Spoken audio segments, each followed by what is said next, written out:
I'm not grieving, Tommy. I'm searching. Those words would haunt Tommy Rossini for the rest of his life. Fabio Moretti stood before the decaying mansion at 1847 Ashwood Drive, a leather briefcase containing $2.3 million in cash gripped in his scarred right hand. Before we start, make sure to hit like and subscribe, and really, I'm curious. Where are you watching from? Drop your country name in the comments. I love seeing how far our stories travel. 3 days. That's how long it had been since he'd lowered his wife's casket into frozen Chicago ground. 3 days since Rosanna's heart had supposedly just stopped. The real estate agent, a nervous man named Gerald with sweat stains blooming under his arms despite the October chill, fumbled with the lockbox. Mr. Moretti, I must advise you, this property has been condemned. The foundation is compromised. There's asbestos, possible structural. Open it. Fabio's voice was granite. Behind him, a fleet of black SUVs idled in the weed-choked driveway. Tommy Rossini, Fabio's right hand for 20 years, leaned against the lead vehicle, arms crossed, watching his boss with the kind of concern usually reserved for dying men. Marco and Vincent, enforcers who'd buried bodies at Fabio's command without question, shifted uncomfortably. None of them had ever seen their boss like this. The mansion loomed before them like a Gothic nightmare. Broken windows like missing teeth in a skull's grin, ivy strangling once elegant stone columns, the skeleton of a chandelier visible through shattered glass. 17 years of rot and rain and abandonment. The kind of place where teenagers dared each other to enter on Halloween and came out screaming. Gerald's hands shook as he finally got the door open. Sir, perhaps we could schedule a proper inspection, maybe in a few weeks when you've had time to. Fabio opened the briefcase. Banded stacks of $100 bills sat in neat rows. Count it. I don't understand. 2.3 million. Cash. Count it, sign the deed, and leave. Tommy pushed off the SUV and approached. Boss. His voice was gentle, the tone you'd use with someone standing on a ledge. You buried Rosanna 3 days ago. You haven't slept. You haven't eaten. This isn't. I'm not grieving, Tommy. Fabio's eyes never left the mansion's dark entrance. I'm searching. Searching for what? This place is a death trap. It should have been bulldozed a decade ago. Tommy grabbed Fabio's shoulder, desperation cracking through his usual composure. Rosanna just died, boss. This grief, it's making you. Fabio's hand shot up, one finger raised. Silence fell like a guillotine blade. In the Chicago underworld, Fabio Moretti didn't need to raise his voice. That single gesture commanded more respect than 1,000 screaming threats. Behind them, Marco muttered to Vincent in Italian. He's lost it. The boss has finally cracked. Vincent nodded slowly. 20 years with that woman. Some losses break even the strongest men. But they were wrong. Fabio wasn't broken. Not yet. Ever wondered what makes a dangerous man do something completely insane? Gerald signed the papers with trembling hands, took the cash, and fled to his Honda Civic like a man escaping a crime scene. The SUV's engine still rumbled behind Fabio, but he'd already dismissed them from his mind. Tommy stood at the base of the crumbling stone steps, watching his boss ascend alone. "Boss, at least let us sweep the place first. Could be squatters, junkies, structural collapse waiting to happen." "Go home, Tommy. I'm not leaving you here alone." Fabio reached the entrance and turned. For the first time in 3 days, something flickered behind his eyes. Not grief, not madness, but purpose. Cold, calculated purpose. "Post men at the perimeter if it makes you feel better. But I go in alone." That's not a request. Tommy knew that tone. He'd heard it before executions, before wars, before the kinds of decisions that ended with bodies in the Chicago River. How long? As long as it takes. Fabio pulled an old brass key from his pocket, a key Tommy had never seen before, a key that had no business fitting a house Fabio supposedly just purchased. And Tommy, "No one comes in. Not you, not Marco, not the Pope himself." "Understood. Where did you get that key?" But Fabio had already crossed the threshold into darkness. Tommy watched his boss disappear into the mansion's throat and felt something he hadn't experienced in 20 years working for Fabio Moretti. Genuine fear. Not fear of Fabio, fear for him. He pulled out his phone and called Marco. "Post 4 men on rotation. No one in or out." And Marco, "If the boss isn't out by morning, we're going in whether he likes it or not." Inside the mansion, Fabio stood in what had once been a grand foyer. Dust particles danced in shafts of dying October light that stabbed through broken windows. The chandelier skeleton swayed slightly in the draft, crystal remnants tinkling like wind chimes made of broken promises. Wallpaper peeled in long strips, revealing water-stained plaster underneath. Furniture sat beneath moth-eaten sheets like ghosts at a funeral. But Fabio saw none of it. His eyes tracked methodically across the space, searching for something specific. Something he'd known would be here long before he signed those papers. His hand reached into his jacket and pulled out a worn photograph. Rosanna, 20 years younger, standing on these very steps when the mansion was still beautiful. In the photo she was smiling, but her eyes held secrets.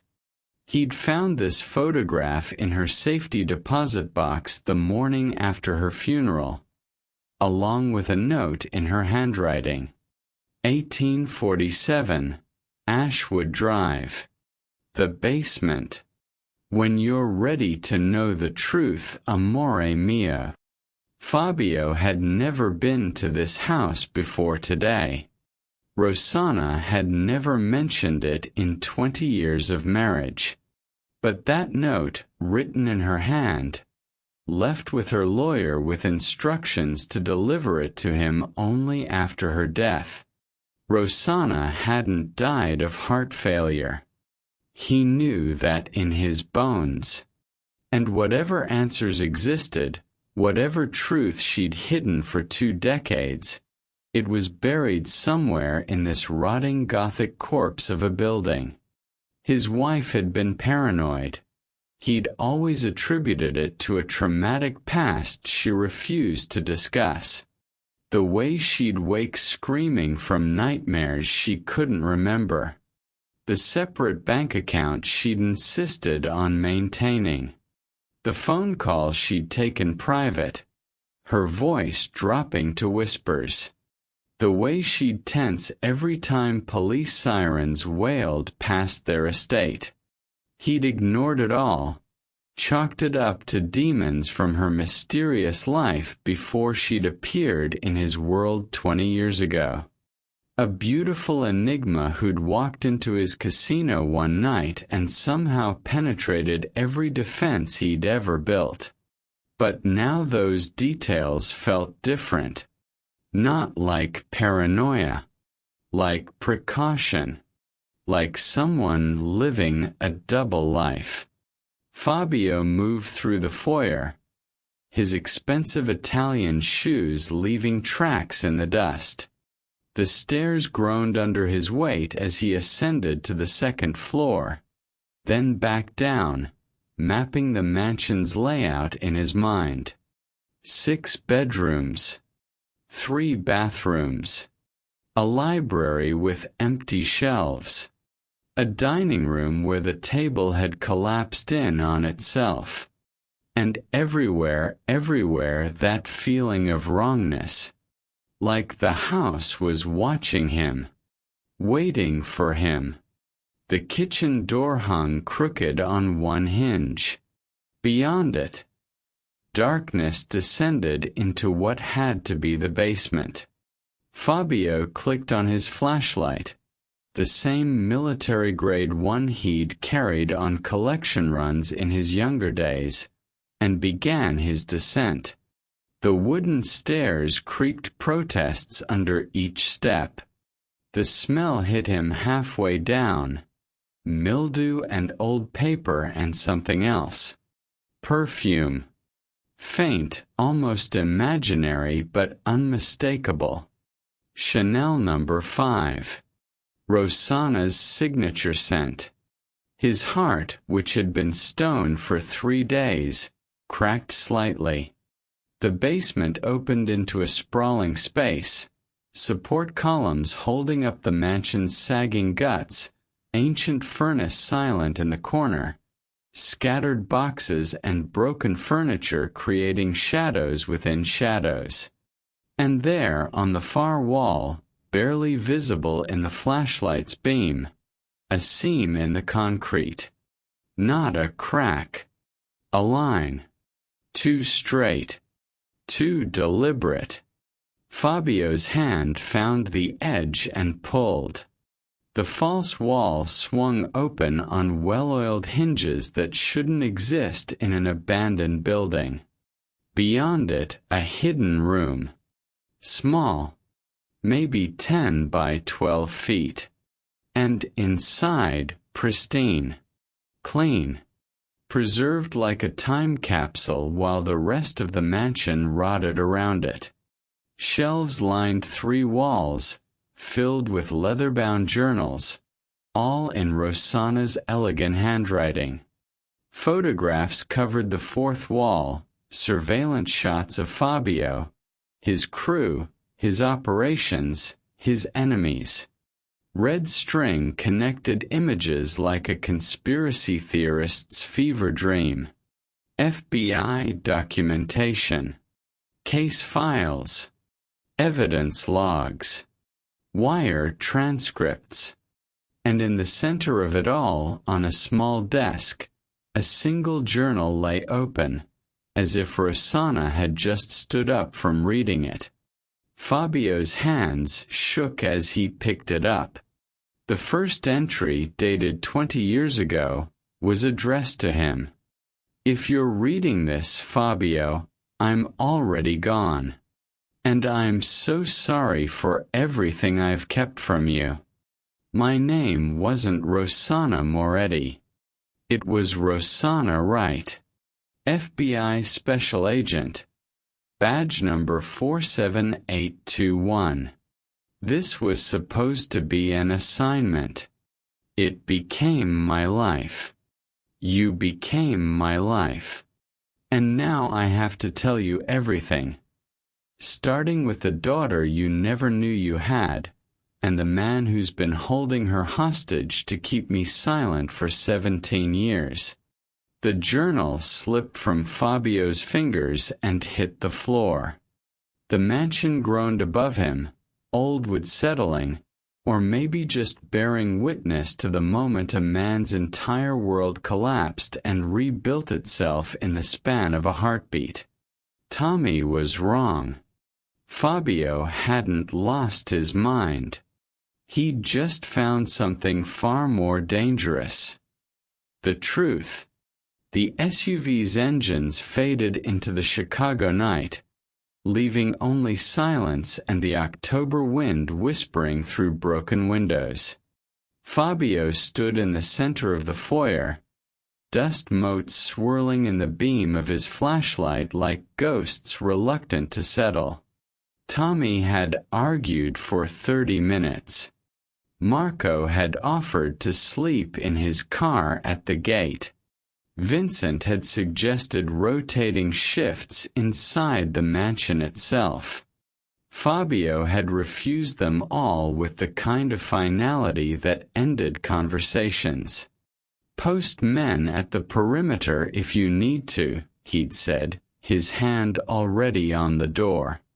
But I go through this alone. Now, truly alone for the first time since Rosanna's funeral, Fabio began his methodical sweep. Room by room. Floor by floor. His flashlight beam cut through darkness thick enough to taste, illuminating a museum of decay. Wallpaper peeling in long strips like dead skin. A chandelier that had crashed to the floor and shattered into 1,000 crystal tears.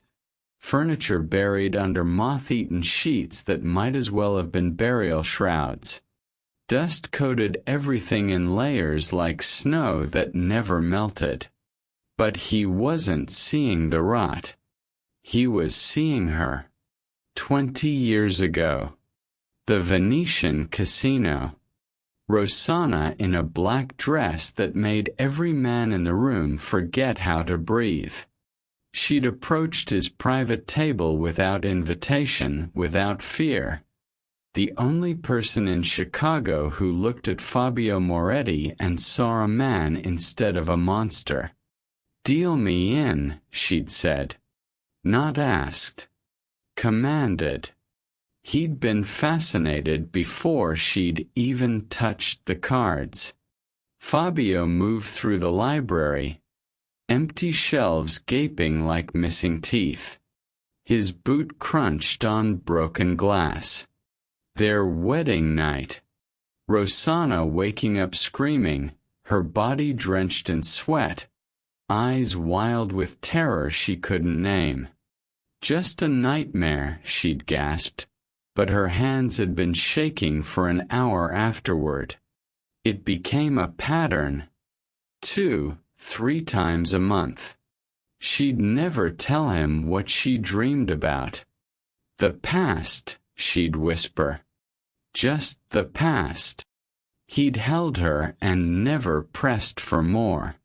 The dining room.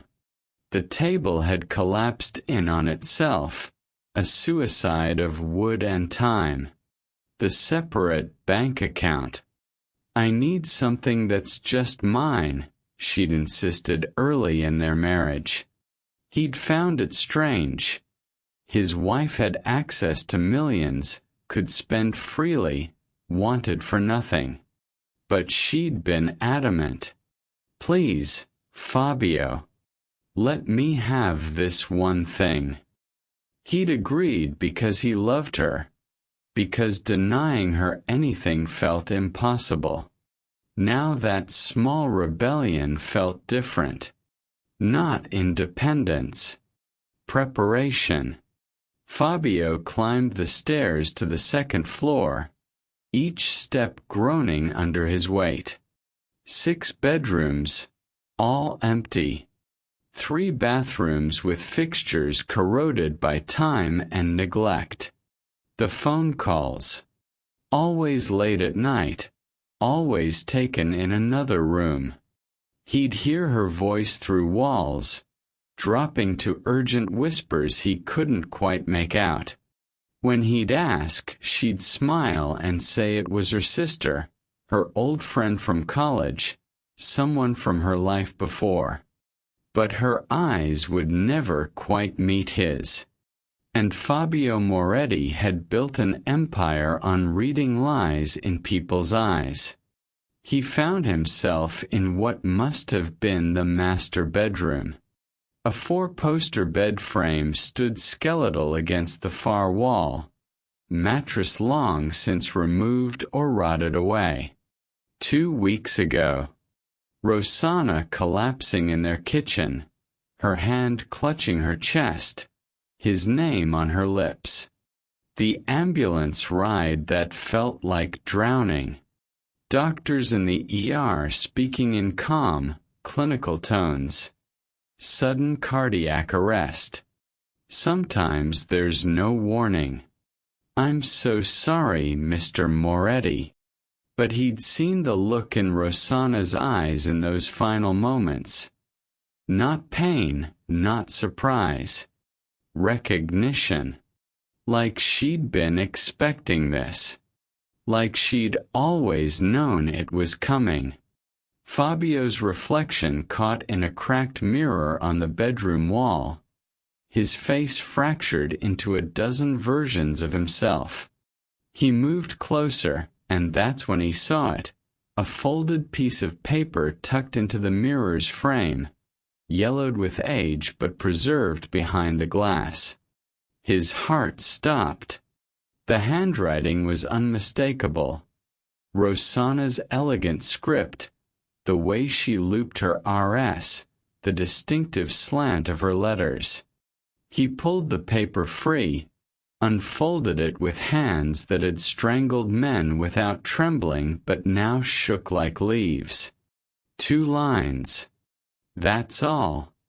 41.8781 degrees north. 87.6298 degrees west. Basement. Coordinates. Chicago coordinates, if he wasn't mistaken. And a single word that sent ice down his spine. Fabio descended the stairs, moved through the kitchen where the door hung crooked on one hinge, and stood at the top of the basement steps. Darkness yawned below like an open mouth waiting to swallow him whole. He clicked on his flashlight and descended. The stairs creaked and groaned. The smell hit him halfway down. Mildew and old paper and something else that made his breath catch. Perfume. Chanel No. 5. Faint as a ghost but impossible to mistake.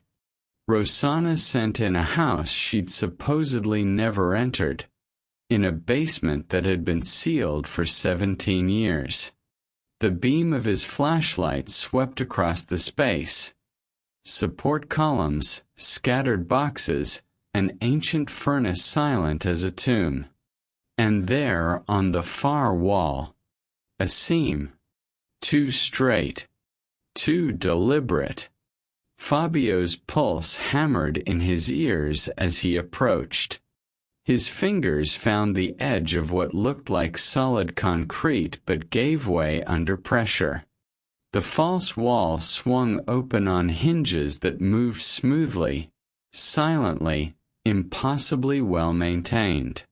Beyond it, a hidden room glowed in his flashlight beam.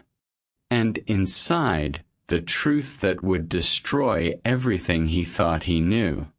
Fabio stepped into the hidden room and felt like he'd crossed into another dimension. While the mansion above rotted into oblivion, this space was pristine, preserved like a shrine or a bomb shelter waiting for the end of the world. The air smelled of leather and paper and that ghost of Chanel No. 5 that grew stronger with each breath. Shelves lined 3 walls, floor to ceiling, packed with leather-bound journals. Dozens of them. All identical. All in Rosanna's handwriting. He could see her script on the spines, dates spanning 2 decades. The 4th wall made his blood run cold. Photographs. Hundreds of them. Surveillance shots mounted like a detective's murder board. Fabio recognized his own face in dozens of images. Leaving the casino, meeting with his crew, shaking hands with aldermen and judges he owned. Marco and Vincent loading crates into trucks. Tommy counting money in the back office. His entire operation, documented in clinical detail with timestamps and location markers and notes in the margins. Red string connected faces to places to events, creating a web of evidence that could dismantle his empire in a single afternoon. FBI documentation sat in neat files on a metal desk. Case numbers, evidence logs, witness statements, wire transcripts, official letterhead, federal seal. Real. This wasn't paranoia. This was a federal investigation. And his wife had been the lead agent. Fabio's hands shook as he reached for the first journal, the one with the earliest date, 20 years ago. The leather was soft under his fingers, well worn, opened and closed 1,000 times. He flipped to the first page and the words punched him in the chest. If you're reading this, Fabio, I'm already gone. And I'm so sorry for everything I've kept from you. My name wasn't Rosanna Moretti. It was Rosanna Wright. FBI Special Agent. Badge number 47821. I was assigned to infiltrate your organization, gather evidence, and bring you down. That was the mission. That was the plan. But then I met you. And everything changed. The journal slipped from his fingers. He caught it before it hit the floor, but barely. 20 years. 20 years of marriage, of intimacy, of trust. 20 years of sharing a bed, sharing secrets, building a life. And the woman he'd loved more than his own survival had been a federal agent sent to destroy him. Fabio read on, frantically now, pages blurring as his eyes devoured her words. They sent me in cold. New identity, fake background, mission parameters. Get close to Fabio Moretti, document his operations, identify his network. Expected timeline, 6 months. But you, God, Fabio, you weren't what they told me you'd be. You weren't a monster. You were a man trying to survive in a world that gave you no other options. And when you looked at me that first night at the Venetian, I felt something I wasn't supposed to feel. Something that wasn't part of the assignment. His throat tightened. The room felt smaller, the air harder to breathe. 6 months became a year. A year became 2. I kept filing reports, kept feeding them information, but I was in love with you. Actually, desperately in love. And I didn't know how to stop being an agent, and I didn't know how to stop being your wife, and I was trapped between 2 worlds, betraying both. Fabio flipped forward, his hands trembling so badly he could barely turn the pages. Then he found it.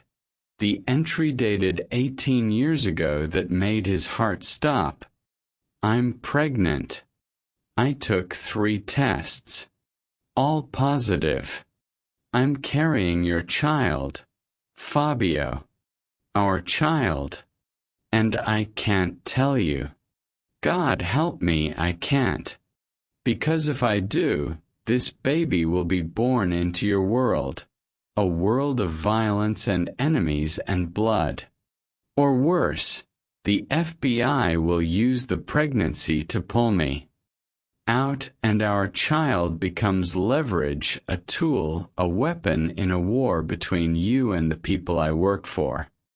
I won't condemn our baby to either fate. The words swam before his eyes. Pregnant. She'd been pregnant. Fabio's mind raced backward. 18 years ago, Rosanna had told him she'd miscarried. He'd held her while she cried, felt his own grief like a knife twisting in his chest, mourned the child they'd lost together. Except they hadn't lost anything. She'd lied. The next entry, dated 3 months later. I told you I miscarried. You held me while I sobbed. And those tears were real, Fabio, even if the reason wasn't. I'm showing now, just barely. I've been wearing loose clothes, claiming weight gain, avoiding you in ways that break my heart. In 2 months, I'll tell you I need to visit my sick mother in California. You'll offer to come with me. I'll insist I need to do this alone. And you'll let me go because you love me. And I'll give birth to our daughter in a safe house in Wisconsin. Alone. Without you. Daughter. He had a daughter.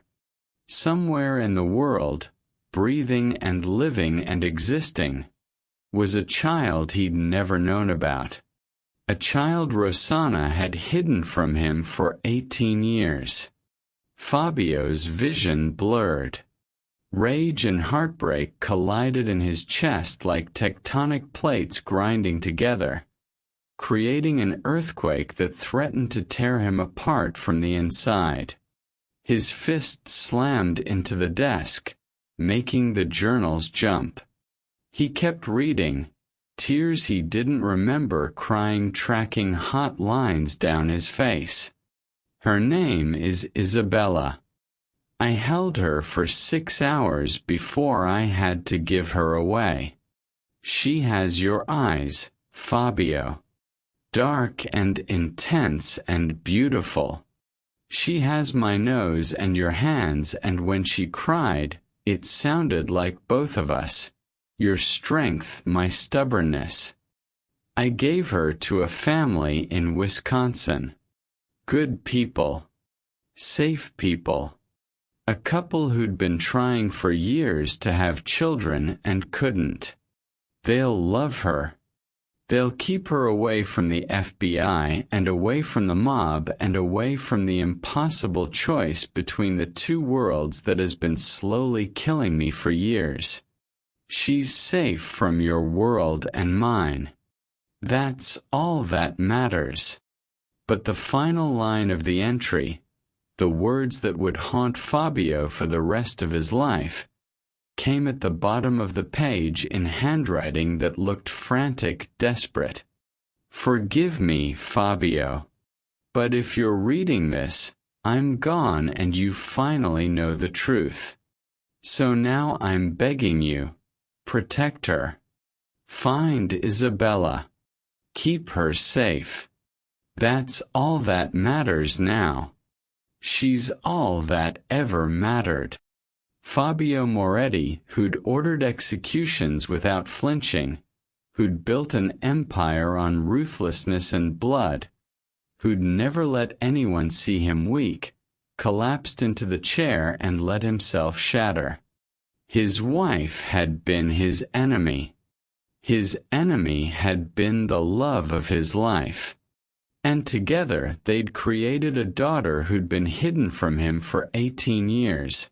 A daughter who existed somewhere in Wisconsin, unaware that her father was Chicago's most dangerous man and her mother had just been murdered for knowing too much. The journals surrounded him like witnesses to a confession he wasn't ready to hear. But ready or not, the truth was out. And nothing would ever be the same. Fabio didn't leave the hidden room for 6 hours. He read through journal after journal, watching his wife's handwriting evolve from careful agent's documentation to desperate confessions of a woman trapped between two impossible choices. The timeline emerged like a prosecutor's case file. Each entry another piece of evidence in a conspiracy that had consumed 20 years of their lives. Year 3 of their marriage. A name appeared that would haunt every page that followed. Agent Bradley Fisher. My new handler arrived today. Agent Fisher. He's different from the others. Colder, more calculated. When he looks at me, I don't see a fellow agent. I see a predator who's found wounded prey. He knows I'm in too deep with Fabio. He knows I've compromised the mission. And instead of pulling me out, he smiled and said, "Let's see how we can use this." Fabio's jaw clenched. He flipped forward, finding entries that made his blood boil. Fisher discovered I'm in love with Fabio. Really in love. Not pretending anymore. He called me into a meeting and showed me photographs.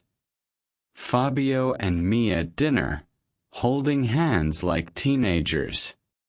Cute, he said. Also convenient.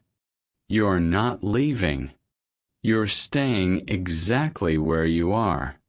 And you're going to give me everything, or I'll make sure Fabio finds out his wife's real name and badge number. Wonder how that conversation will go. The leverage. The control. Fisher had turned Rosanna's love into chains. But the entry from 17 years ago, the one dated 2 weeks after Isabella's birth, made something dark and violent unfold in Fabio's chest. Fisher knows about Isabella. I don't know how, but he knows. He called me yesterday, his voice cheerful like he was discussing the weather. "Congratulations on the baby," he said. "Beautiful girl. Shame if Fabio's enemies found out where she was. The Calabrese family would love leverage against Moretti. So would the Russians. So would about a dozen other organizations who'd murder an infant just to make Fabio Moretti suffer." He didn't have to say the rest. The message was clear. Keep cooperating, keep feeding him information, or my daughter dies. Isabella becomes a target, a casualty, a tool to destroy the man I love. I'm trapped. I've been trapped since the moment I fell for Fabio. But now it's not just me, it's our daughter. And Fisher holds all the cards. Fabio's hands crumpled the page before he forced himself to smooth it out, to keep reading. 17 years of entries followed.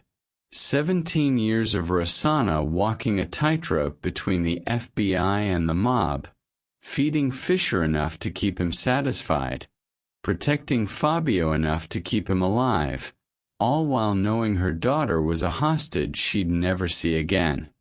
The journals documented Fisher's corruption in meticulous detail. Bribes from rival crime families, evidence he'd planted to frame innocent people, wiretaps he'd manipulated, cases he'd tanked for cash. Rosanna had been gathering proof, documenting every dirty deal, every lie, every crime Fisher committed while wearing a federal badge. "He's not an agent anymore," one entry read. "He's a criminal with government credentials. And he's using my daughter to make me his accomplice." Then came the entries from 2 weeks before Rosanna's death. The handwriting changed. More frantic, more desperate.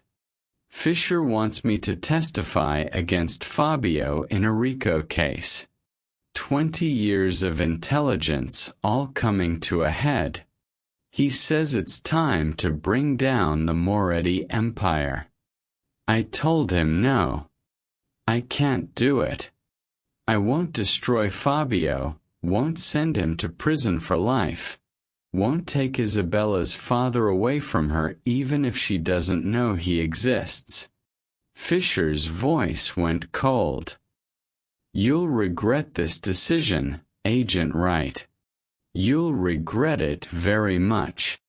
Fabio flipped to the final entry, dated the day before Rosanna died.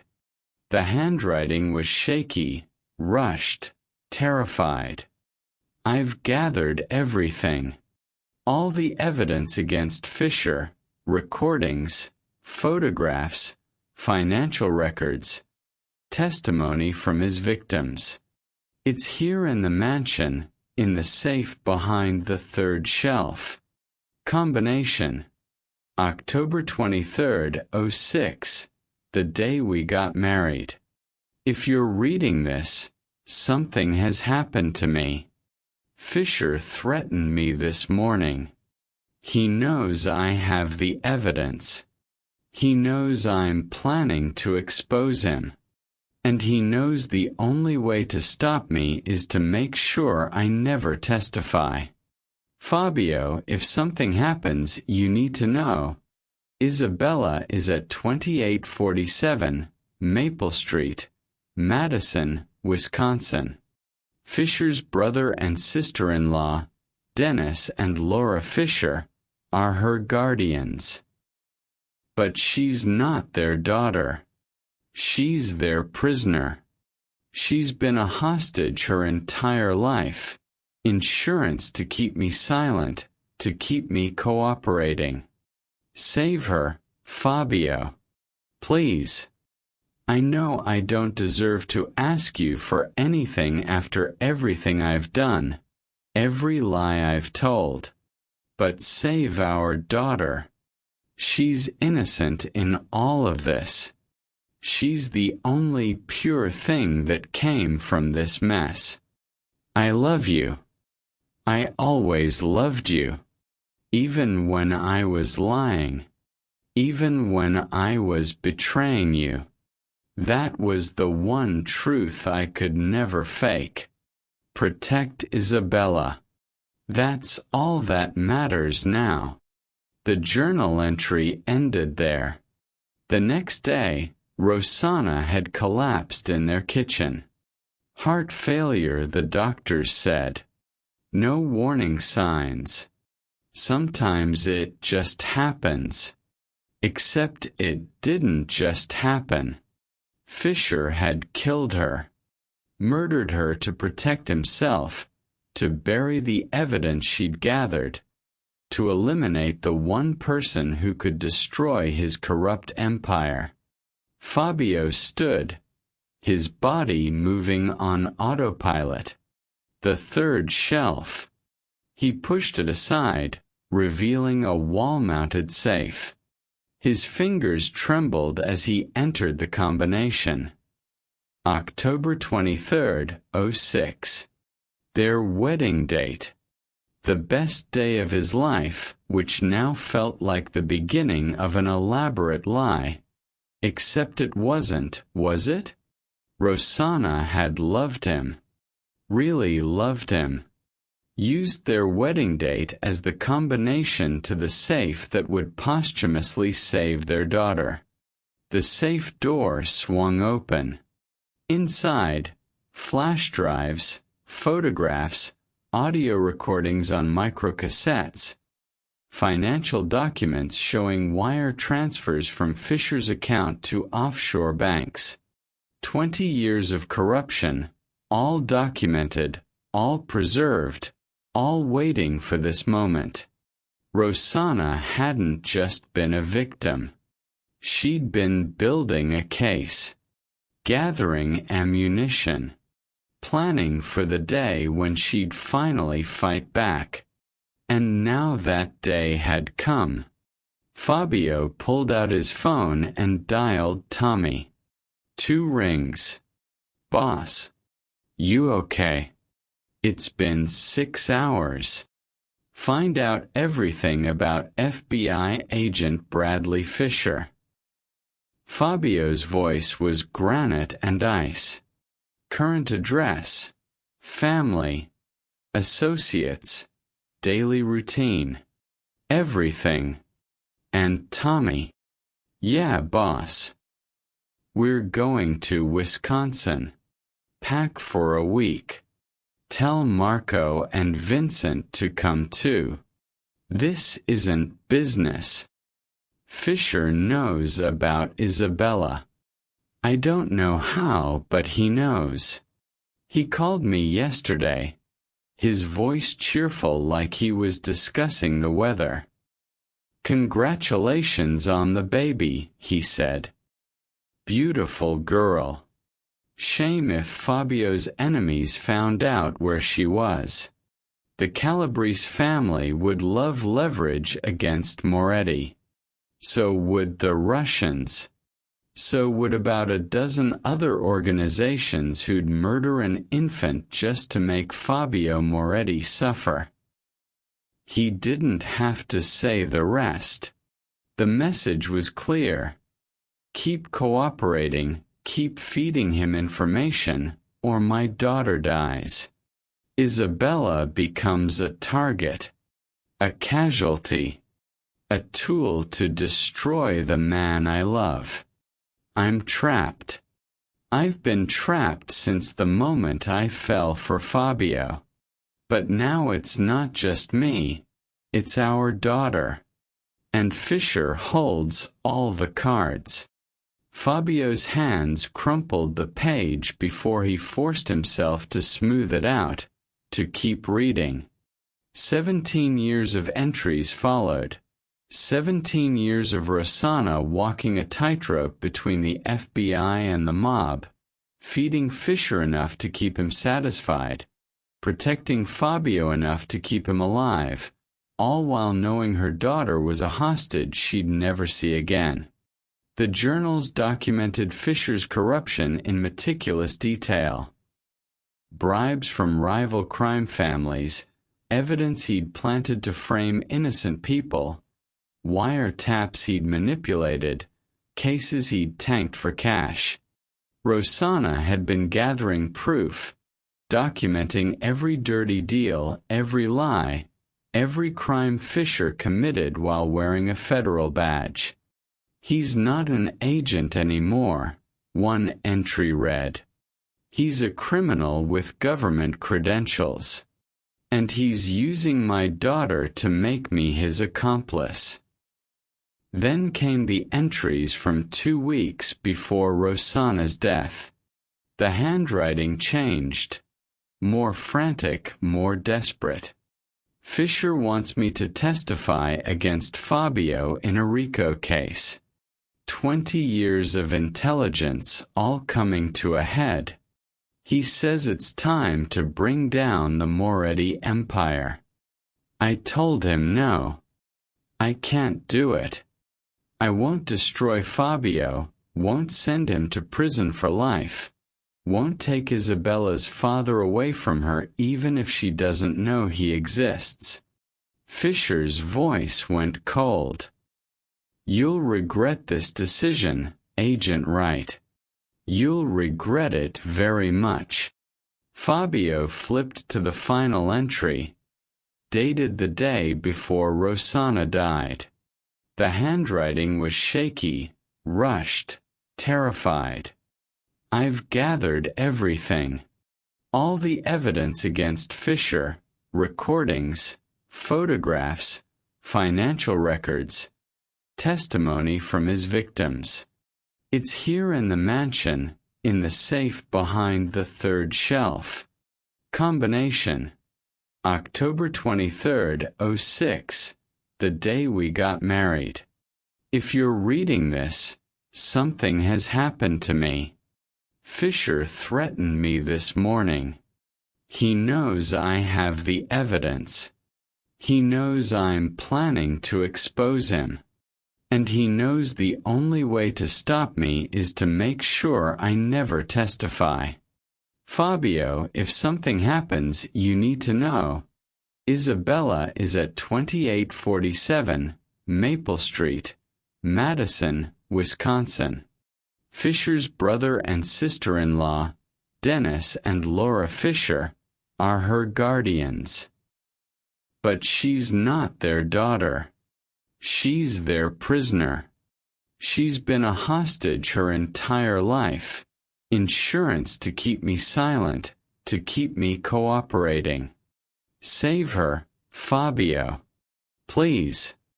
I know I don't deserve to ask you for anything after everything I've done, every lie I've told. But save our daughter. She's innocent in all of this. She's the only pure thing that came from this mess. I love you. I always loved you. Even when I was lying. Even when I was betraying you. That was the one truth I could never fake. Protect Isabella. That's all that matters now. The journal entry ended there.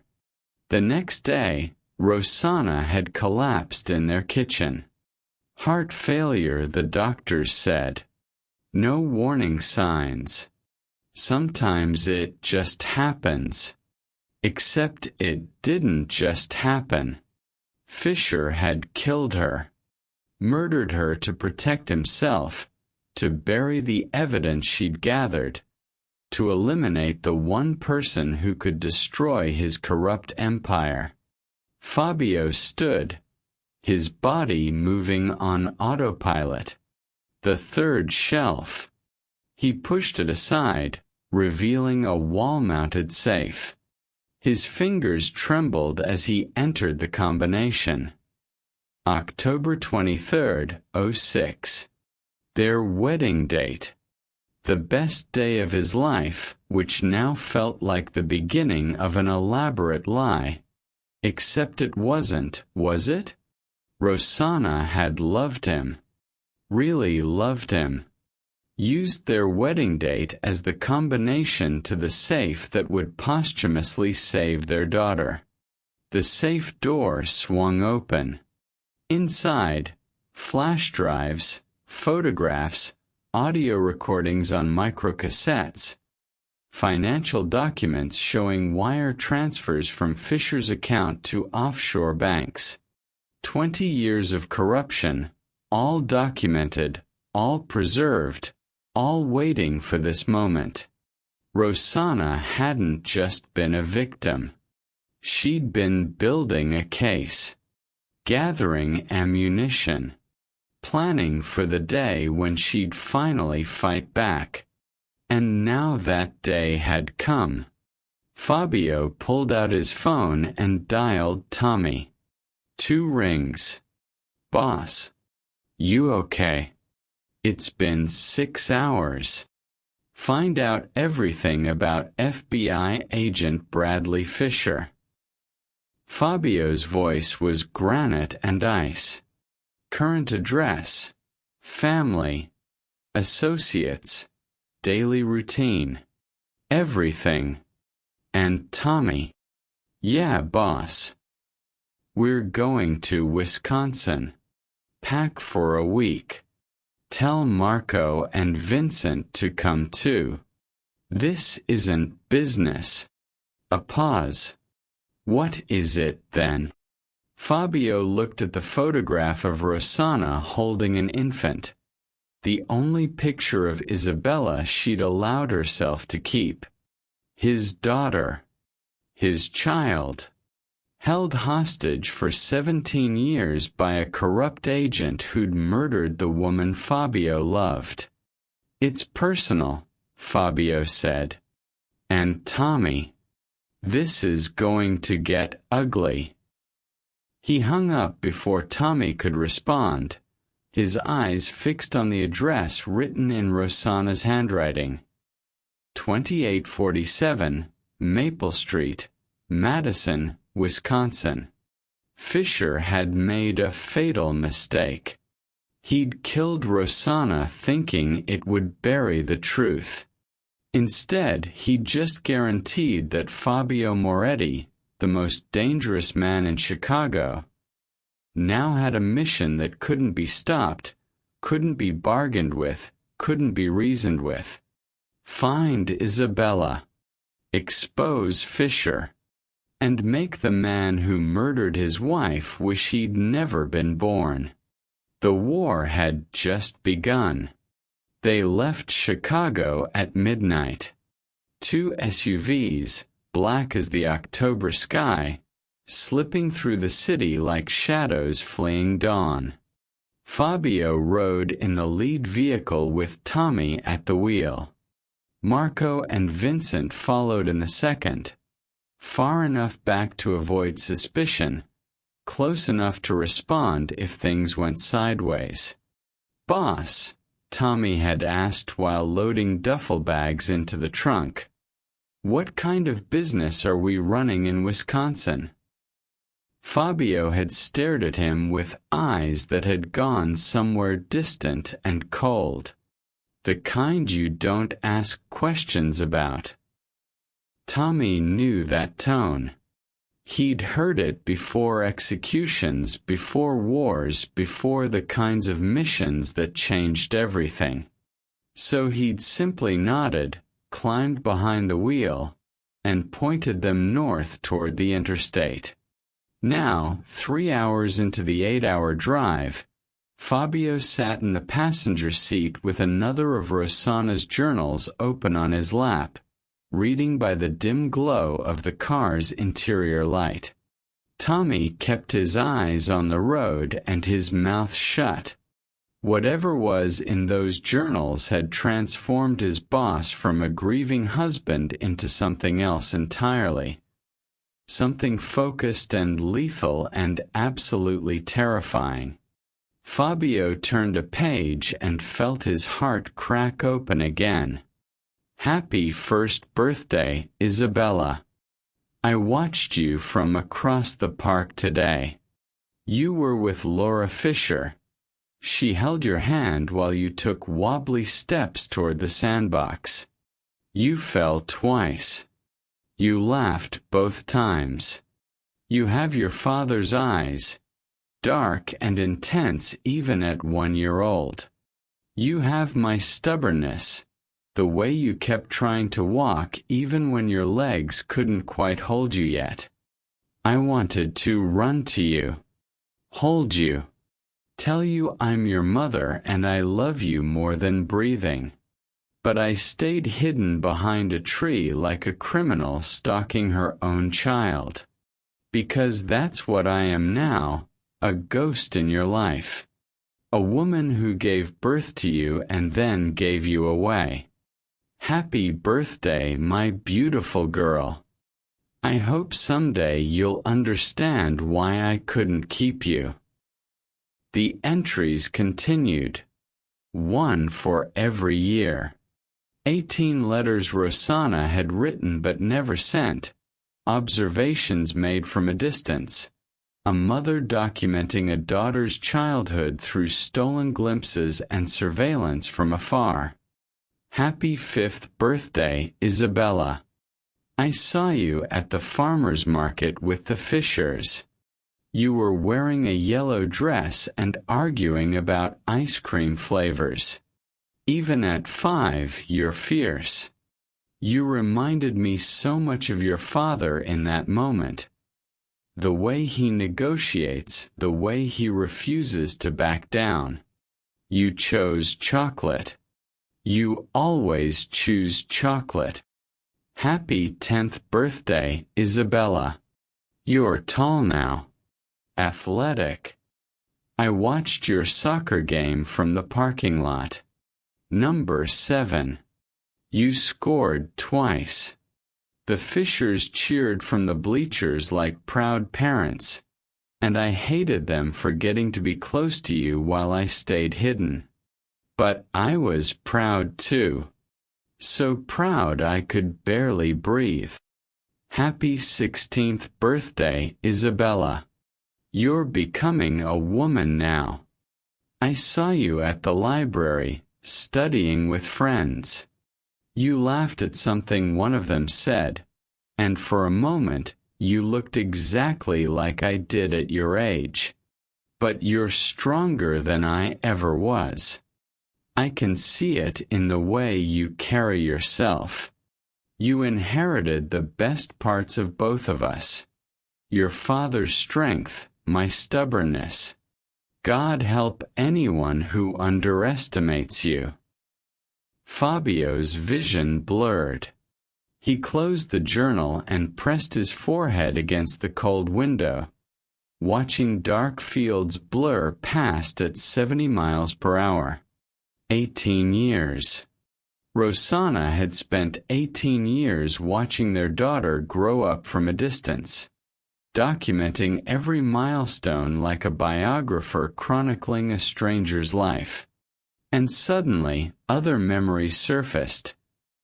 Moments from his marriage that had seemed odd at the time but devastating in retrospect. Every August 14th, Rosanna would become quiet, melancholy.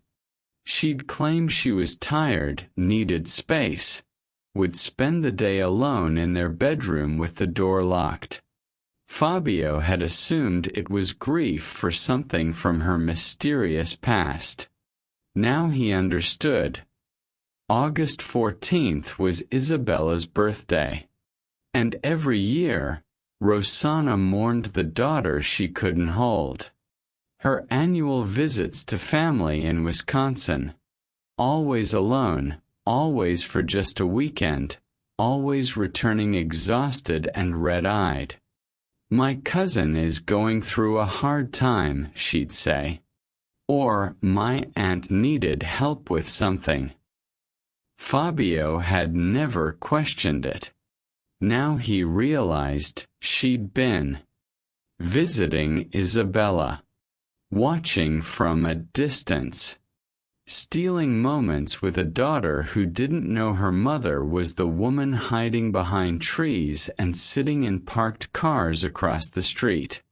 The pieces fell into place like a puzzle he'd been solving his entire marriage without knowing the puzzle existed. Boss. Tommy's voice pulled him back to the present.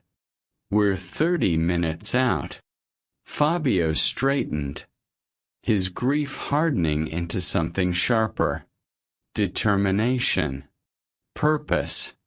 For 18 years, his daughter had been held hostage by a corrupt FBI agent's family, used as leverage to control Rosanna, kept prisoner in a suburban house while Fabio lived in ignorance 20 miles away.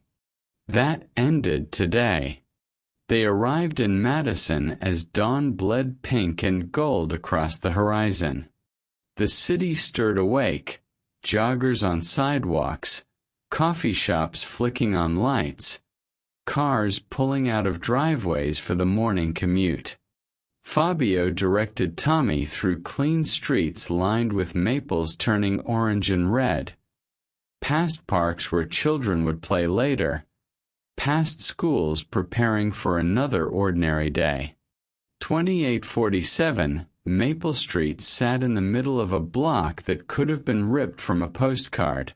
A blue colonial with white shutters, American flag on the porch, minivans in driveways, sprinklers hissing in lawns.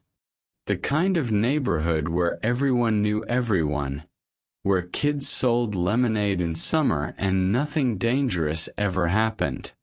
Tommy parked 3 houses down, engine idling.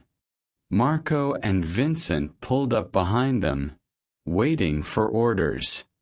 7:45 a.m. The front door of 2847 opened, and Fabio's world stopped. A teenage girl emerged, 17, 18 years old, brown hair pulled into a ponytail, backpack slung over one shoulder. She wore jeans and a navy hoodie, earbuds already in her ears, moving with the casual confidence of someone completely unaware she was being watched. But Fabio saw everything. The way she moved, efficient, purposeful, like she was always planning 3 steps ahead. The line of her jaw, his jawline, unmistakable even from 50 feet away. The dark eyes that swept the street with unconscious vigilance, eyes he saw every morning in his own mirror. Isabella, his daughter, alive and real and walking past his car without knowing her entire world was about to shatter and rebuild itself. "Boss," Tommy whispered, his voice careful. "What are we doing here?" Fabio couldn't answer. His throat had closed. He watched Isabella walk down the sidewalk, earbuds blocking out the world, shoulders relaxed in the way only teenagers who felt safe could manage. She had no idea she was being watched by the father she'd never met. No idea her mother had just been murdered. No idea the people raising her were actually her jailers. She looked so normal, so beautifully, impossibly normal. "Boss," Tommy tried again. "Talk to me. What's going on?" Fabio finally found his voice, though it came out rough and broken.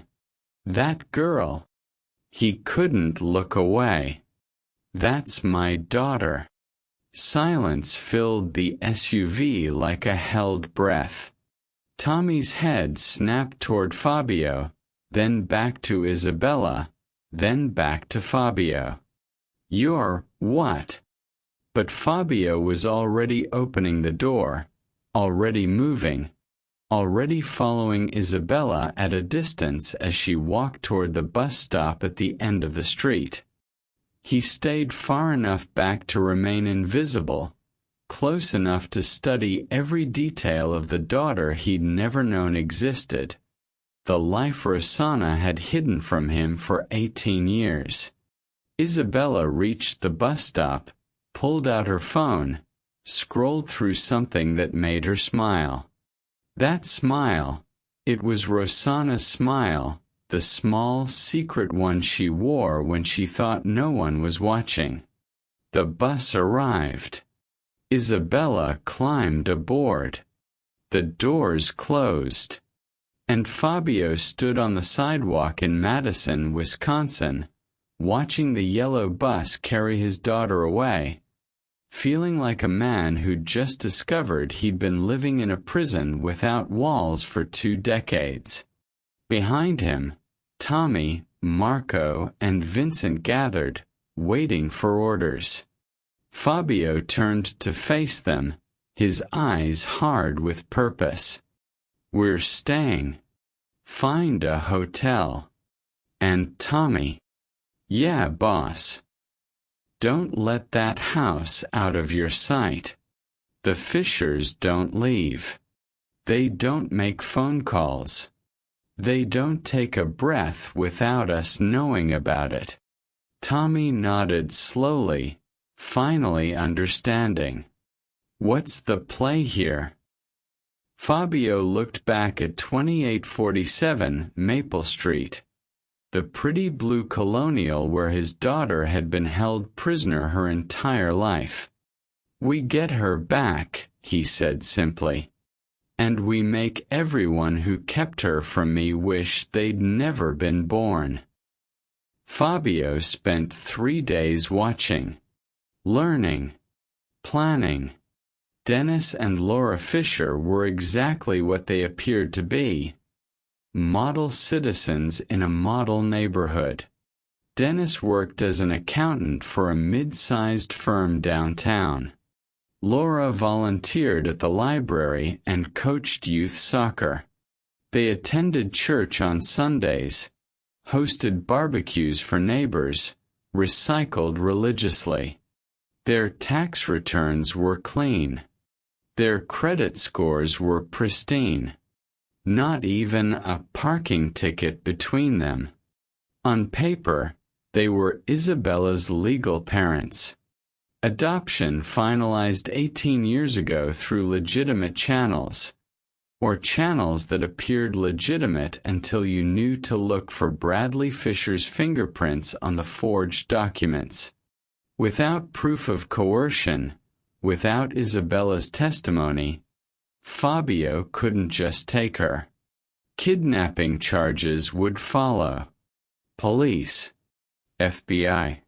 His daughter would disappear into protective custody, and he'd never see her again. No, this required strategy, patience, something Fabio Moretti had built an empire on but never needed more desperately than now. On the 4th day, he made his move. Isabella emerged from Madison West High School at 3:15 p.m. Same as every day. Backpack slung over one shoulder, earbuds in, walking alone toward the city bus stop. She didn't have friends clustering around her, didn't stop to chat with classmates. She moved through the crowd like someone accustomed to solitude, or someone who'd learned early that getting close to people was dangerous.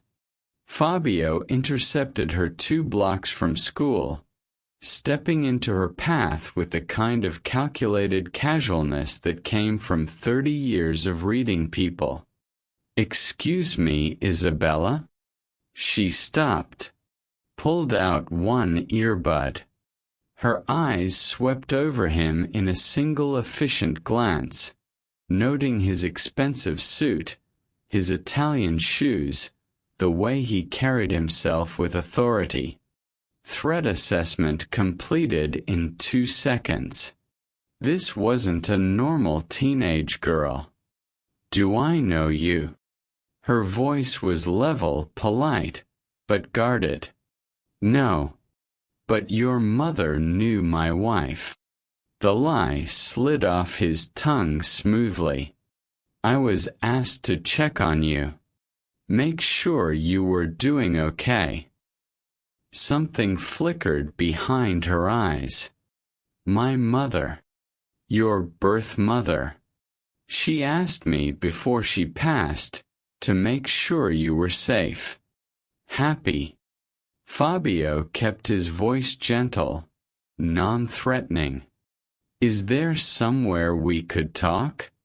Just for a few minutes." I promised her I'd check in. Isabella studied him for a long moment. Fabio could see her mind working, calculating risks, weighing options. Finally, "There's a coffee shop on State Street. Public.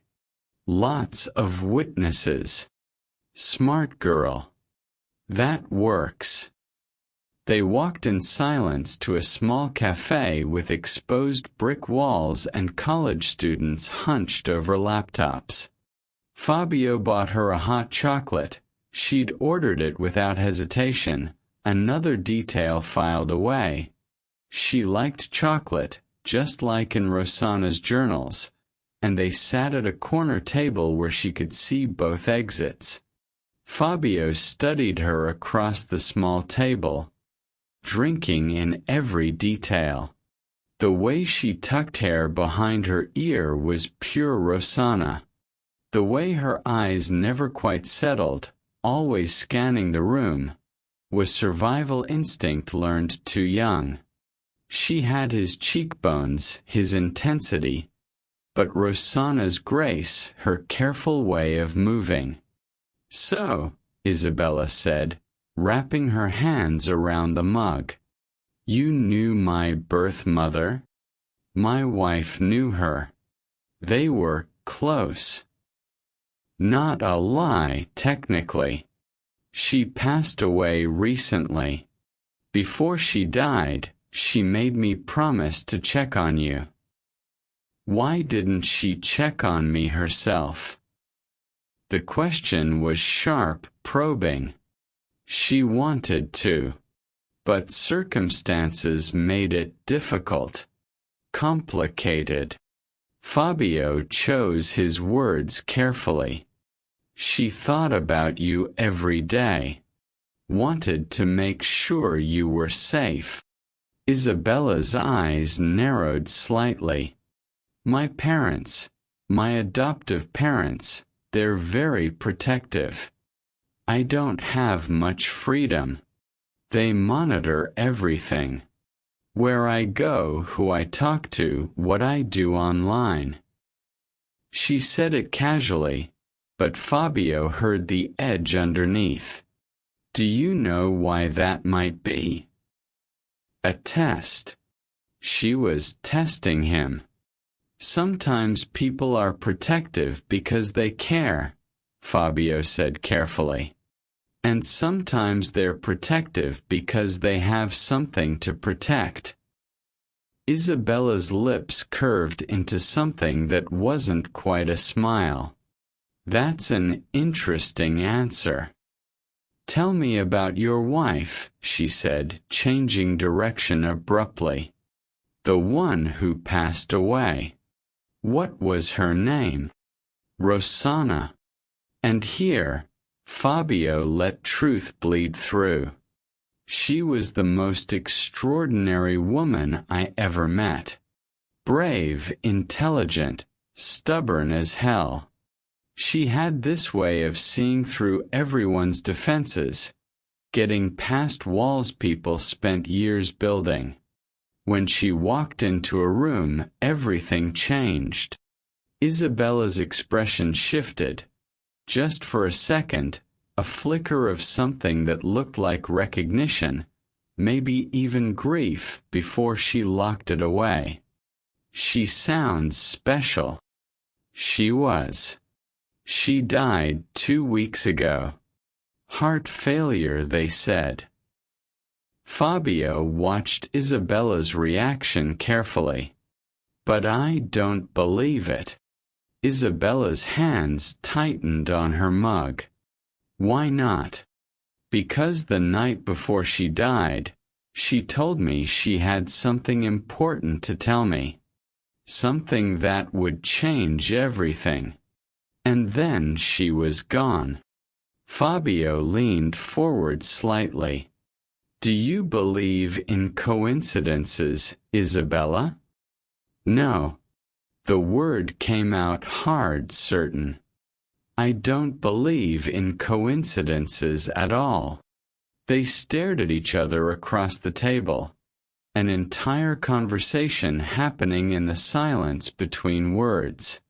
Then Isabella glanced at her phone and her expression changed. "I need to get home. If I'm late, my parents worry. And when they worry, they—" She trailed off, but Fabio understood. "When they worry, they report to Bradley Fisher." Of course. Fabio stood, playing his role. "Thank you for talking with me. Your mother, your birth mother, would be glad to know you're doing well." Isabella gathered her backpack, started to leave, then paused. "Your wife, Rosanna, did she have any last words?" Anything she wanted you to know. Fabio's throat tightened. She said to protect what matters most, even if it costs everything. Isabella nodded slowly. Then she walked away, earbuds back in, just another teenage girl heading home. Fabio returned to his table to finish his coffee. That's when he noticed the napkin she'd left behind, folded once, tucked under her mug. He unfolded it with hands that suddenly weren't quite steady. Written in neat, careful handwriting. I know who you are. Lincoln Park, midnight. Come alone. Fabio's heart stopped. She knew. Somehow, impossibly, Isabella knew. Midnight found Fabio in Lincoln Park. Fog rolling off Lake Mendota like smoke from a fire burning underwater. The park was empty except for distant sounds of traffic, the occasional bark of a dog, the whisper of wind through trees shedding their leaves. Isabella sat on a bench near the water, hoodie pulled up, hands in her pockets. She looked small and young and vulnerable in the darkness, until she turned to face him. Her eyes held none of the guardedness from the coffee shop. Instead, Fabio saw recognition, determination, and something that looked like relief mixed with fury. "Hello, Father," Isabella said, her voice steady despite the tremor Fabio could see in her hands. "I've been waiting for you to find me." The world tilted. Fabio stood frozen, every plan he'd made, every careful approach he'd rehearsed, dissolving like fog in sunlight. "You know," he managed. "I've always known." Isabella stood, pulling an envelope from her hoodie pocket. "Mom sent me letters. Every birthday. The Fishers never found them. She told me everything. Who you are, who she was, why she gave me away. She told me about the mansion. She told me that if something happened to her, you'd find the journals. You'd find me." She held out the envelope. Fabio took it with shaking hands, recognizing Rosanna's handwriting on the front. "For Isabella. To be opened only if I don't come home. She died 2 weeks ago," Isabella continued, her voice cracking slightly. "And you bought that mansion 3 days after her funeral. I've been watching the news, waiting for you to piece it together. Waiting for you to come. The Fishers are my jailers, not my parents. I know." Isabella's hands clenched into fists. "I've known for years that something was wrong. Mom's letters explained everything. Agent Fisher. The blackmail. The surveillance. I've been gathering my own evidence for 2 years, recording conversations, documenting everything." Her eyes dark and fierce, his eyes locked onto Fabio's. "I'm not a victim who needs saving, Father. I'm a prisoner who's been planning her escape." She stepped closer, and Fabio saw Rosanna in every line of her face. The stubborn jaw, the fierce intelligence, the courage that came from being forged in fire. "So here's what's going to happen," Isabella said. "You and I are going to take down Bradley Fisher, expose his corruption, and destroy everyone who kept me prisoner my entire life. And then maybe we can figure out how to be a family." Fabio Moretti, who'd never been speechless in his life, couldn't find words. His daughter, his brilliant, brave, terrifying daughter, smiled at him with Rosanna's smile and his ruthlessness. "Welcome to the war, Dad," she said. "Mom started it. Now we're going to finish it." The fog thickened around them, turning the park into something from a dream or a confession. Isabella sat back down on the bench, patting the space beside her. Fabio sat, this close to his daughter for the first time in her life, and felt like he was standing on the edge of a cliff in the dark. "She sent me 18 letters, Isabella began, pulling a small wooden box from her backpack. "One for every birthday. They came in plain envelopes, no return address, postmarked from different cities. The Fishers never knew. I hid them in a false bottom I cut into my desk drawer when I was 12. She opened the box, revealing stacks of envelopes bound with red ribbon. "Mom told me everything. Who you are. Who she was. The FBI assignment that became real. Why she gave me away." Fabio reached for the letters but stopped, his hand hovering. "May I? They're yours now, too." Isabella handed him the top envelope. This was the first one. My 10th birthday. That's when she decided I was old enough to understand. Fabio unfolded the letter with trembling fingers. "My dearest Isabella, you're 10 today. Double digits. You're growing up so fast, and I'm watching from the shadows like a ghost haunting my own daughter's life. It's time you knew the truth. Your father's name is Fabio Moretti.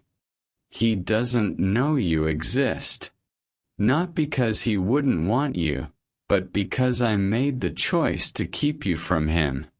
To keep you safe."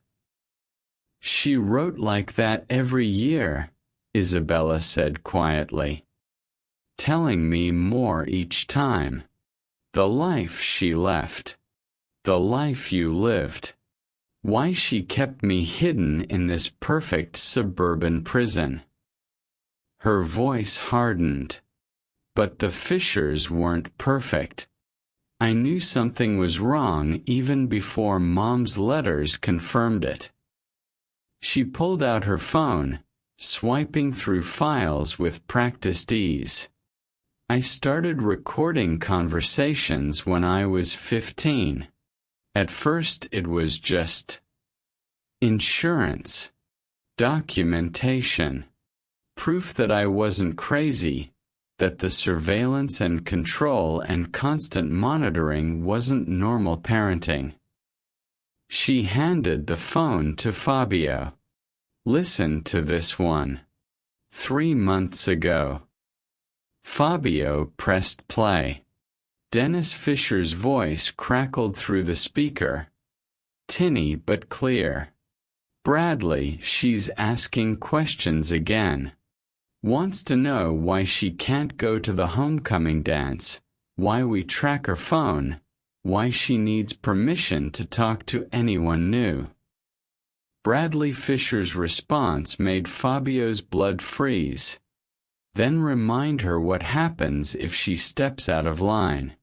Remind her that her mother's safety depends on her cooperation.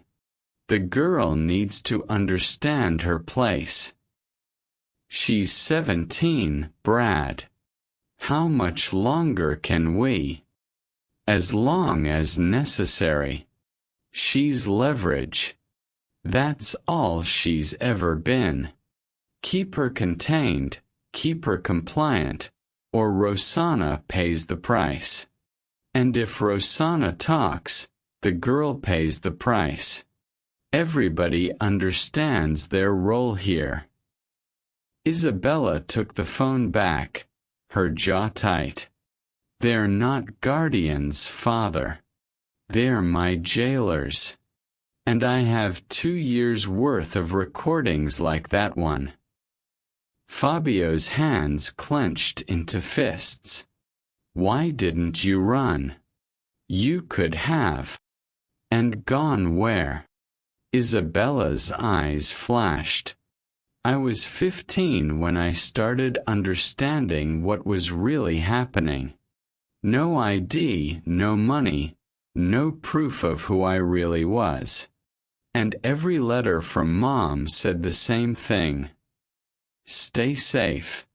Stay hidden. Don't trust anyone. I'm working on a way out for both of us. She swallowed hard. Then 2 weeks ago, the letters stopped coming. I knew something was wrong. Mom never missed a letter. She died, Fabio said, his voice breaking. 2 weeks ago. They said heart failure. They lied. Isabella pulled up a news article on her phone. Prominent FBI agent's wife dies suddenly. I found this 3 days after she died. Then I found something else. She swiped to another article. Chicago businessman purchases abandoned mansion for $2.3 million cash. A photograph showed Fabio standing outside 1847, Ashwood Drive. You bought the mansion. The one Mom mentioned in her letters. The one where she kept everything hidden. I knew you'd found the journals. I knew you'd come for me. Fabio stared at his daughter. This brilliant, strategic, dangerous girl who'd inherited every survival instinct from both her parents and sharpened them into weapons. You've been planning this. For 2 years.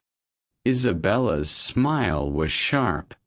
Recording conversations, documenting the Fishers' connection to Bradley, gathering proof that I'm not their legal daughter, that the adoption was coerced. I didn't know what I'd do with the evidence. Then you showed up at my school yesterday and I realized we can combine what you have with what I have. Destroy Bradley Fisher and everyone who helped him. Expose the whole conspiracy. She stood, pacing now, energy crackling around her like electricity. Mom's journals document his corruption from the FBI side. My recordings prove his family knowingly held me hostage. Your connections can make sure the story doesn't get buried. Together we can. Isabella. Fabio stood, grabbing her shoulders. Bradley Fisher killed your mother. He'll kill you too if he thinks you're a threat. We need to get you out of here. Tonight. Tommy and my crew are waiting. We'll take you somewhere safe, somewhere he can't reach you. No. Isabella pulled away, her voice hard. Running doesn't end this. It just puts us in hiding forever. Bradley wins. The Fishers walk away clean. Mom dies for nothing. She met his eyes, and Fabio saw his own ruthlessness reflected back at him. The Fishers called Bradley this afternoon. I listened from upstairs. They told him about you, about the coffee shop meeting, about how I left with you and came back. He knows you're here. Fabio's blood went cold. Then we have hours at most before he comes for both of us. I know. Isabella's smile turned predatory. So we use the trap against him. Let him come.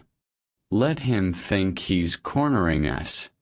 And when he arrives, we hit him with everything. The journals, the recordings, the evidence.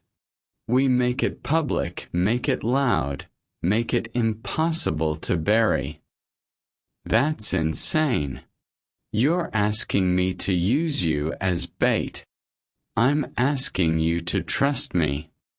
Isabella grabbed his hand, the first time she'd touched him, and Fabio felt something in his chest crack open.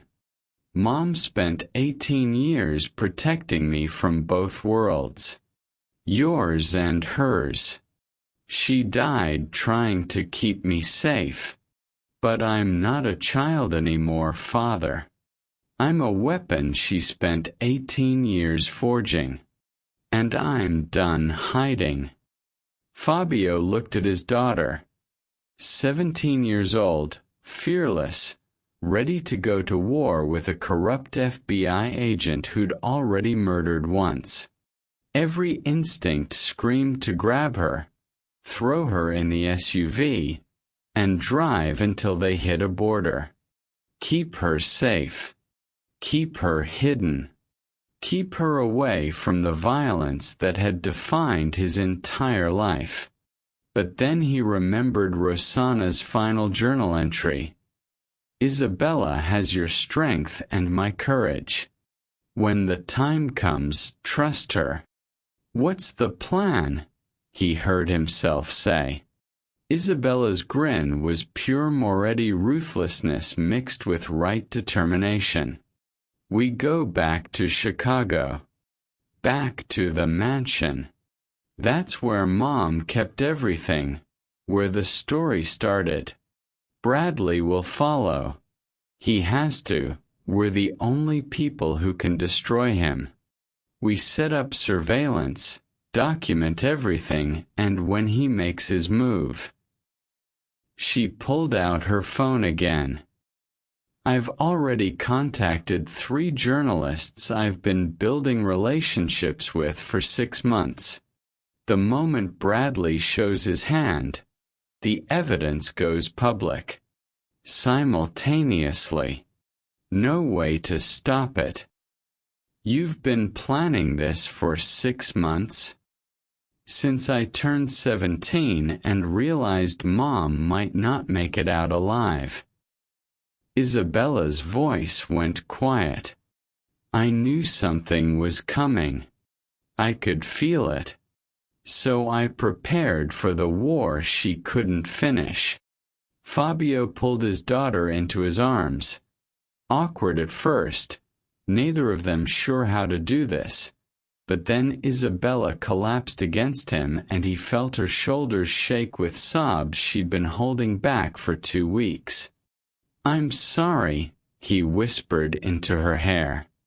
I'm so sorry I wasn't there. That you had to do this alone. I'm not alone anymore. Isabella pulled back, wiping her eyes. Mom started this war. Now we finish it. Together. Fabio looked at the girl, the warrior, Rosanna had hidden from him for 18 years, and finally understood. She hadn't been protecting Isabella from him. She'd been protecting her for him, raising her in secret, preparing her for the day when Fabio would finally know the truth and they'd stand together against the people who'd trapped them all. Okay, he said. We do this your way. But Isabella, when things get dangerous, and they will, you follow my lead. Understood. As long as you follow mine when it comes to the evidence and the legal side. Deal. They shook hands, father and daughter forming an alliance born of grief, rage, and love that had existed in secret for 18 years. Bradley Fisher is coming, Isabella said. Let's make sure he regrets it. Fabio smiled, a cold, predatory smile that would have terrified anyone who knew him. But Isabella smiled back, matching him note for note. They were Rosanna's legacy. Both of them. And they were about to finish what she'd started. The war had just begun. They arrived back in Chicago as the city slept. The mansion at 1847, Ashwood Drive, waited like a Gothic cathedral built for confession and judgment. Tommy met them at the entrance, his expression shifting from confusion to shock as he registered the teenage girl standing beside his boss. "Tommy, meet Isabella," Fabio said simply. "My daughter. We have work to do." To his credit, Tommy didn't ask questions. He'd learned long ago that Fabio Moretti didn't explain himself until he was ready. "The crew's been on standby. What do you need?" "Secure the perimeter. No one in or out except who I authorize. And get Marco to bring every piece of surveillance equipment we have." Fabio's voice was granite. Cameras, mics, recording devices. This mansion becomes a documentary of everything that happens in the next 12 hours. Isabella pulled out her phone. "Already moving. I'm contacting the journalists now. Sending them encrypted preview files. Just enough to prove we have the full story. The complete evidence releases automatically at 6 a.m. unless I disable it. That gives us a deadline and insurance." "Smart," Tommy muttered, finally understanding they were watching something bigger than mob business unfold. "How long until?" "He'll be here by dawn," Isabella said with certainty. "The Fishers called him 6 hours ago. It's a 5-hour drive from Madison. He'll bring a tactical team. Come in thinking he's eliminating loose ends before the story breaks." Fabio nodded. "Then we make sure every second is documented. Federal corruption, conspiracy, murder, all recorded and ready to broadcast." He turned to Tommy. "I've already sent copies of everything to 3 media outlets and directly to the FBI director's office. Timed release if anything happens to us. Fisher can't bury this even if he kills us both." "Boss," Tommy's voice went quiet. "You're using yourself as bait." "We both are," Isabella corrected. "It's the only way to get him here on record, confessing everything." Tommy looked at Fabio, really looked at him, and saw something he'd never seen in 20 years. Not the Mafia Boss. Not the calculating crime lord. A father willing to risk everything for his child. "You're sure about this?" "No," Fabio admitted. "But we're doing it anyway." They worked through the night. Marco and Vincent installed cameras in every corner of the basement room, the hidden sanctuary where Rosanna had kept her journals. Microphones were embedded in the walls, backup recorders stashed in 3 separate locations. The mansion became a documentary studio, every angle covered, every word that would be spoken preserved for posterity. Isabella sat at her mother's desk, organizing evidence files on 3 laptops, creating redundancies within redundancies. If the local servers fail, Everything backs up to cloud storage in 5 different countries. If he tries to jam signals, we have physical drives buried in the walls. He can't stop this. Fabio watched his daughter work with the same meticulous precision he used planning operations. Rosanna's intelligence mixed with his ruthlessness. A devastating combination. "She'd be proud of you," he said quietly. Isabella's hands stilled on the keyboard. "She'd be terrified. But yeah, maybe proud too." "I'm terrified," Fabio admitted. "But definitely proud." Their eyes met, father and daughter, barely knowing each other but united by grief and fury and love that had existed in secret for 18 years. Then Tommy's voice crackled over the radio. "Boss, 3 black SUVs just turned onto Ashwood Drive. Federal plates. Tactical team." Isabella checked her phone. 5:47 a.m. 13 minutes early. He's eager. Fabio felt ice settle in his veins, the cold calm that came before violence. Positions. "Everyone stays hidden except me and Isabella. This needs to look like we're alone." The crew melted into shadows.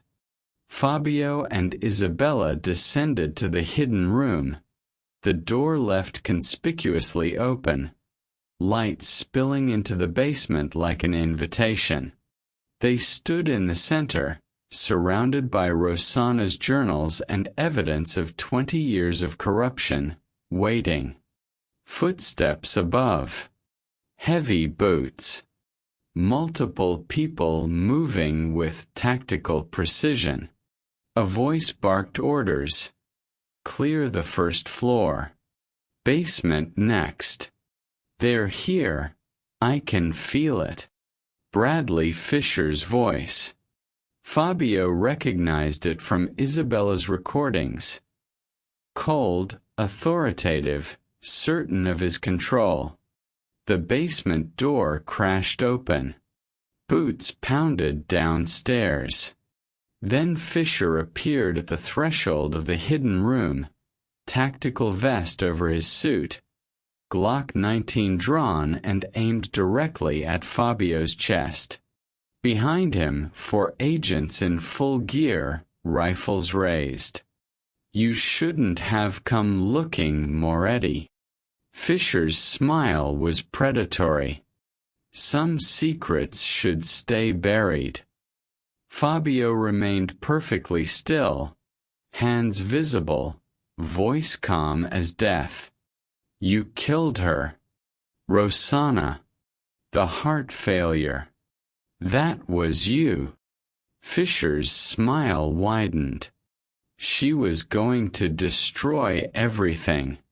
20 years of carefully built operations, networks, income streams. 2 decades of work. I couldn't allow her conscience to ruin it all." He stepped further into the room, gun never wavering. "She was going to testify. Take me down and half the bureau with me. So yes, I killed her. Injected potassium chloride straight into her foreline while she slept. Mimics heart failure perfectly. Untraceable." The confession rolled off his tongue like he was discussing the weather. He believed himself untouchable. "You were using my daughter as a hostage," Fabio said, each word carved from ice. "Business. Moretti. You understand business." Fisher's eyes gleamed. The girl was insurance. Rosanna knew what would happen if she talked. Her daughter would have an unfortunate accident. It kept her cooperative for 17 years. Very effective leverage. She was a child. She was a tool. Fisher shrugged. Nothing personal. Just necessary. The same way this is necessary. He raised the gun, aiming now at Fabio's head. You found the journals. You found the girl. You know too much.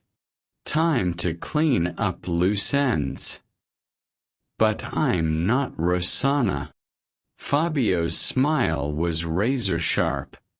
And I'm not alone. Isabella stepped from the shadows behind a shelf, recording device held high, red light blinking. 2 years of recordings, she said, her voice steady despite the gun swinging toward her. Every threat, every crime, every confession you just made, everything. Fisher's face went white, then purple with rage. You documented, Isabella continued, not backing down even with a gun aimed at her heart. Backed up. Distributed. Already in the hands of 3 major news outlets, the FBI director, and about 40 lawyers. You can kill us, Agent Fisher, but you can't kill the truth. Not this time. Sirens erupted outside, not distant, but immediate, surrounding the mansion. Red and blue lights strobed through broken windows. Fisher spun toward the basement stairs as the thunder of boots shook the house. FBI. Drop your weapons. Real FBI. Not Fisher's corrupted team, but agents sent by the director after receiving the evidence packages at 5 a.m., an hour earlier than Fisher had anticipated. Fisher's tactical team looked at each other, then at their commander, then slowly lowered their weapons. They'd signed up to serve, not cover up murder and corruption. But Fisher wasn't done. His gun swung back to Isabella, his face twisted with rage and desperation. If I'm going down, I'm taking you with me. Fabio moved. 20 years of survival instincts, 30 years of violence, a lifetime of protecting what was his. All of it compressed into 2 seconds. He lunged between Fisher and Isabella, his body a shield, his hand striking out for the gun. The shot went wild, burying itself in the ceiling. Fabio's fist connected with Fisher's jaw. They went down together, grappling, but then FBI agents flooded the room, pulling them apart, weapons trained on Fisher. Bradley Fisher, you're under arrest for murder, conspiracy, corruption of federal office. The lead agent's voice was professional, detached, reciting charges that would put Fisher away for life. Fisher screamed as they cuffed him, threats and curses and promises of revenge. But his voice faded as they dragged him up the stairs, out of the mansion, into the dawn where news cameras were already gathering like vultures drawn to carrion. The hidden room fell silent except for heavy breathing. Fabio turned to Isabella, checking her for injuries, his hands shaking now that the adrenaline was fading. Are you? I'm okay. Isabella threw her arms around him, holding tight. We did it. Mom's evidence, my recordings, your distribution network. We did it. They stood together in the room where Rosanna had hidden her truth for 20 years, Father and daughter meeting for the first time in violence and victory, surrounded by journals that had brought them together and torn apart a conspiracy that had cost them both everything. Dawn broke through the shattered windows above, light spilling into the basement like redemption, like hope, like the beginning of something neither of them had expected but both desperately needed. A family, forged in fire, built on truth finally spoken. Tommy appeared at the doorway, relief flooding his face. "Boss, you both okay?" "Yeah," Fabio said, his arm around Isabella's shoulders, holding his daughter for only the second time in her life. "We're okay." For the first time in 2 weeks, that felt like truth instead of hope. 6 months later, Fabio Moretti stood in a Chicago federal courtroom and watched his empire burn. The gallery was packed with reporters, federal prosecutors, and the ghosts of 30 years of violence. 37 organized crime figures had been arrested based on his testimony. Men he'd done business with, broken bread with, trusted with his life. 12 corrupt FBI agents sat in holding cells, their careers and freedoms destroyed by evidence Rosanna had gathered and Isabella had preserved. The Moretti empire was ash. His casinos seized. His operations dismantled. Every lieutenant, every soldier, every connection he'd built over 3 decades, gone. In prison or dead or fled to countries without extradition treaties. Everyone Fabio had known in his old life was either behind bars or had put a price on his head. Isabella sat in the gallery's front row, 18 years old now, wearing a simple black dress that reminded Fabio heartbreakingly of Rosanna. She met his eyes across the courtroom and nodded once. "You've got this." The federal prosecutor, a sharp woman named Catherine Reese, stood. "Your Honor, Mr. Moretti has provided unprecedented cooperation in dismantling organized crime networks throughout the Midwest. His testimony has been instrumental in securing convictions. In exchange for his continued cooperation, the government offers full immunity and placement in the Witness Protection Program." Judge Patricia Hamilton, a steel-haired woman in her 60s, turned to Fabio. "Mr. Moretti, do you understand what this offer entails? You'll give up your name, your identity, your entire former life. You'll relocate with your daughter to a location determined by the U.S. Marshal Service. You'll never return to Chicago. You'll never contact anyone from your previous life. Do you accept these terms?" Fabio looked at Isabella, his daughter, the only thing that mattered. "I do, Your Honor. Before I accept this arrangement and hand down sentencing, do you have anything you'd like to say?" Fabio stood, his expensive suit replaced with the plain clothes of a man who no longer needed to intimidate anyone. His hands, which had broken bones and signed death warrants, trembled slightly as he gripped the defendant's table. Rosanna Moretti, Rosanna Wright, was the bravest person I've ever known. His voice carried through the silent courtroom. She was assigned to infiltrate my organization, to destroy me. The Bureau sent her in as a weapon. He swallowed hard. Instead, she saved me. Isabella's eyes shimmered with tears. She gave me something I never deserved. Fabio's voice cracked. A daughter. A chance at redemption. A reason to become something other than what I was. He looked directly at the judge. I built an empire of violence for 30 years. I hurt people. I destroyed families.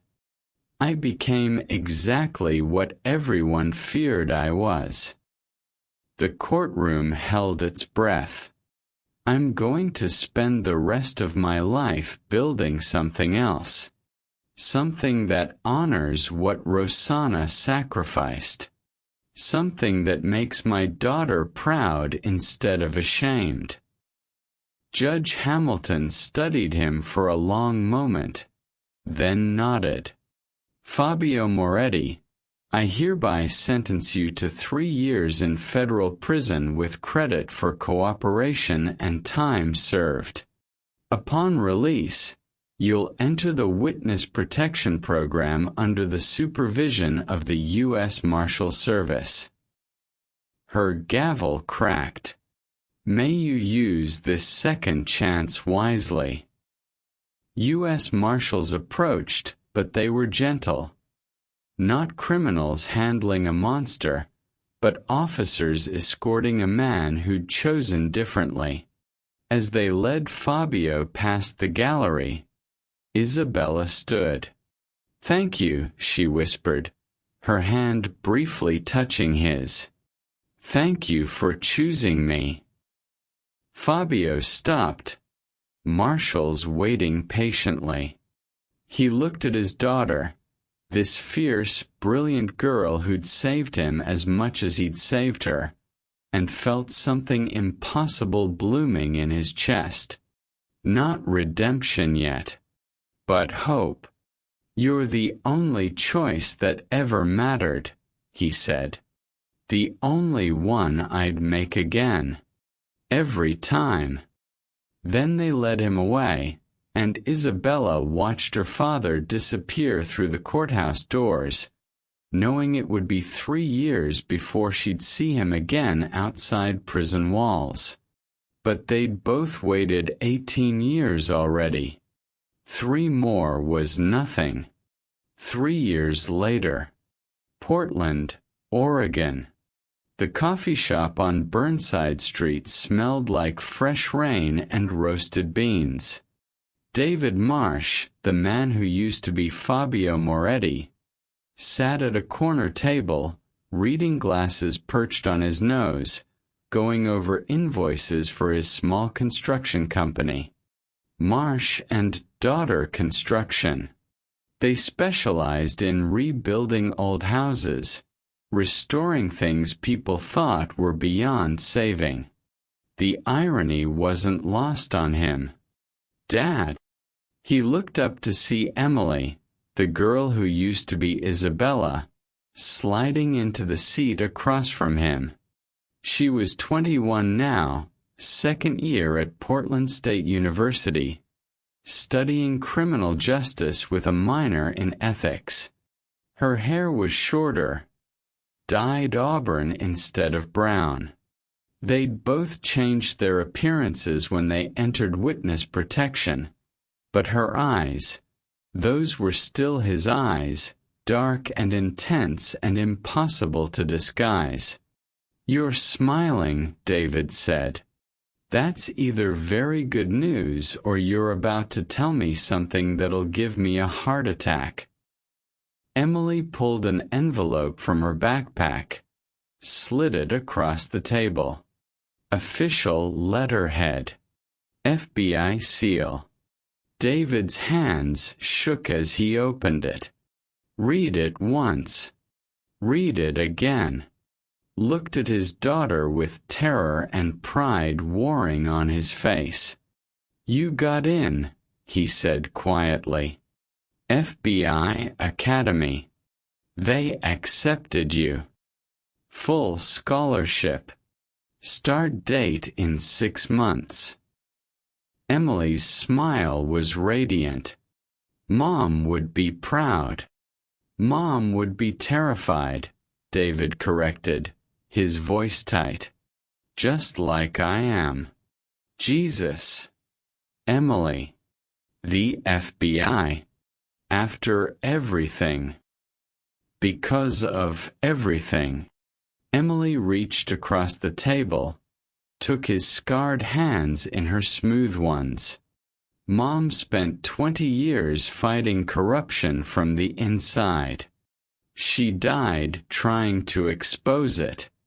I'm going to finish what she started. Do it right this time. Be the agent she wanted to be before Fisher twisted everything. David's vision blurred. You're going to change the world, aren't you? I'm going to try. Emily squeezed his hands. And you're going to keep rebuilding houses, giving ex-cons second chances, proving that people can change. We're both going to honor her. Just differently. They sat in silence for a moment, coffee cooling, rain pattering against windows. Two people who'd been forged in violence and loss and love that transcended death itself. I'm proud of you, David finally said. And terrified. But mostly proud. Good. Emily grinned, Rosanna's grin, mischievous and fierce.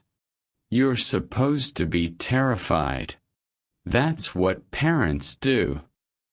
They paid the bill and walked out into Portland's perpetual drizzle, father and daughter side by side, no longer hiding but not quite free either.